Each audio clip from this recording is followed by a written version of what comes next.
Hey guys, what's up? It is jjaaxxthelegend here, and today I'm here with another Minecraft redstone tutorial. Well, this tutorial doesn't really include any redstone, because it's a redstoneless elevator.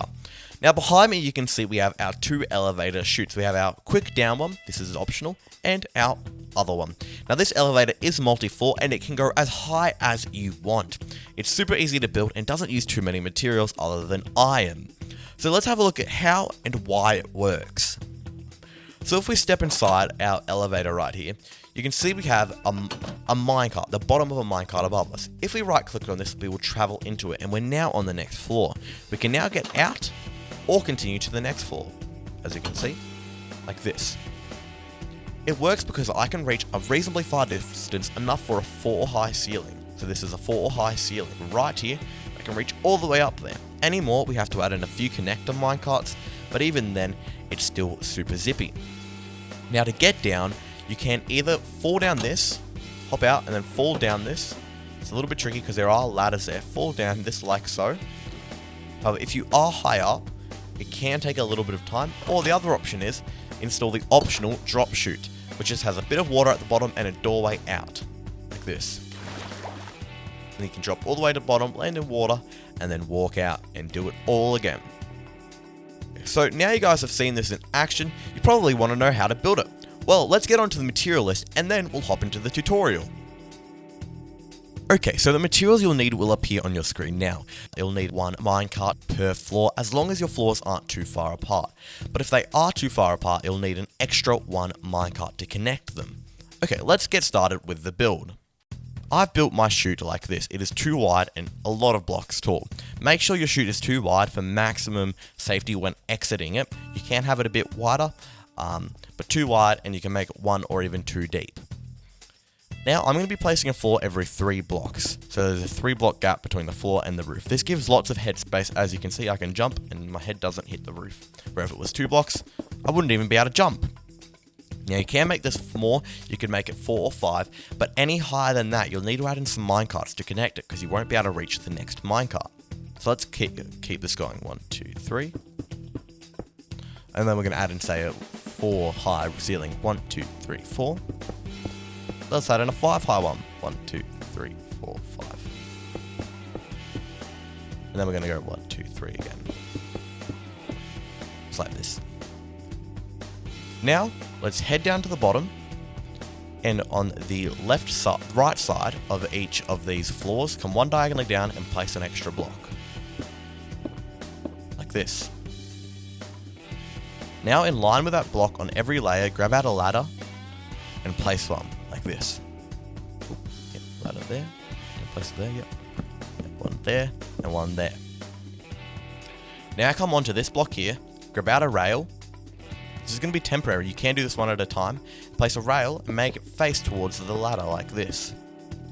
Then grab out your minecart, place it on the rail, hop onto the minecart and it will be pushed over the rail. You can do this one at a time by breaking and replacing the rail, or you can do it all at once. Oop, I pushed that the wrong way. That was very bad, but as you can see, we're going on. Now the principle of this working is that you can click onto each minecart.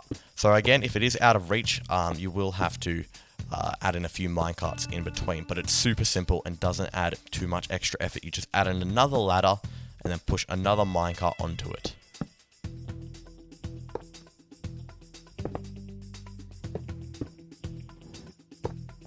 I'm almost there. Final one. And there we go.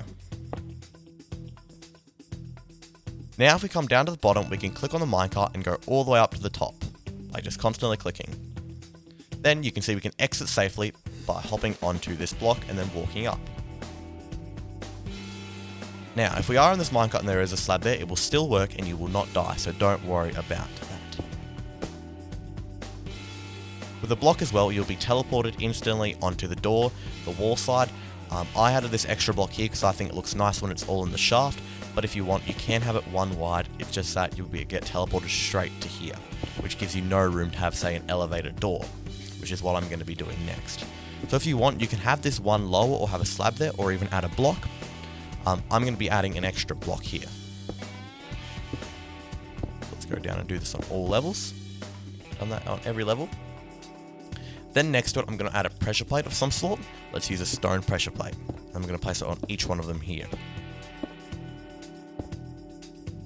Then I'm going to place, say, glass, some grey stained glass, all the way up like so.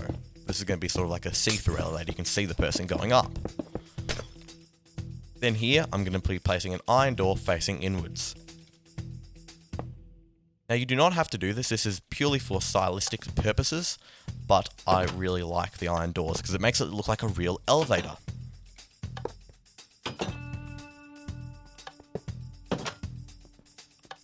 Like that. And remember, to add a pressure plate on the outside, you're going to have to add one extra block for that. I'm assuming you'll already have the floors built, but if you don't, add one extra block to add a pressure plate, button, or lever onto the outside. But I don't suggest using a lever as they stay constantly on. But I now have my fully working redstoneless multi-floor elevator that I can hop out on any floor and walk out my iron door and walk back in. Now you can actually use this to go down. It is a little bit tricky to go down with, as you have to place yourself on the ladder, walk forward, and then you can fall down it. And you can technically catch yourself, but it is much easier to just fall down to the bottom and then go back up to go to a lower floor. Falling down the ladders, like I showed you before, can take time if you're up really high, so I always suggest adding in a dropping chamber. We're going to start by coming over to either side.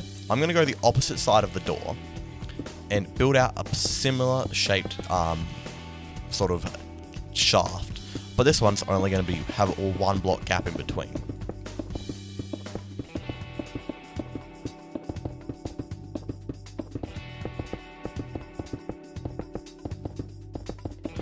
Come all the way up to the top like this.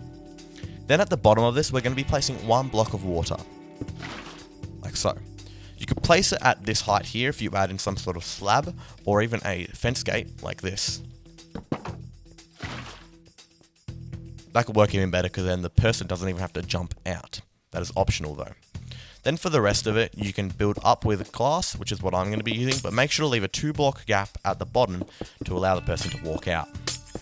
This is going to allow for a much faster descent right to the bottom. Now in between each one of these layers, we're going to be placing a bit more sort of brick here and breaking in between them. So that means from whatever level you want, you can jump down and end at the bottom. So let's do this on every level. So break there, add more brick. Break there, add more brick.